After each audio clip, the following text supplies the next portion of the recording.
অনলাইনে যে হ্যারাসমেন্ট হয়, মানে মেয়েরা ছেলেরা সবাই ভিকটিমস অফ হ্যারাসমেন্ট, তুমি হয়তো বা বলেছিলে এটা যে মানে ডিজিটাল এডুকেশন যদি করা হয়, যে শেখানো হয় যে আচ্ছা ঠিক আছে নিজেকে ঠিকঠাক মতো কীভাবে রাখা যায়, মানে ওই যে হ্যাকিংও তো অনেক হয়, কিন্তু আমাদের বোঝা উচিত ঠিক আছে সিস্টেমগুলো হ্যাকিং, রিপোর্টিং কীভাবে হয়, রিপোর্টিংয়ের সিস্টেম হয়তো বা করতে লাগবে।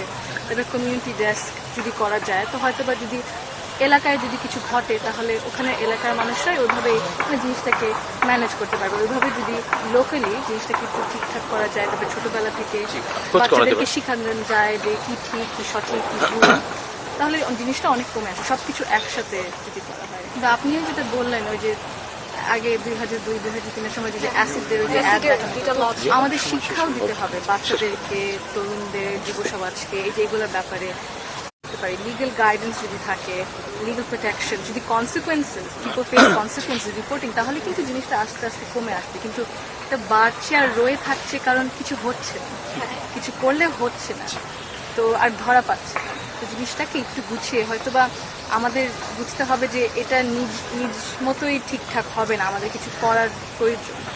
আর হয়তো তরুণরাই কোনো সলিউশন বের করতে পারবে, কয়েকটা লাগবে কিন্তু ইনশাল্লাহ।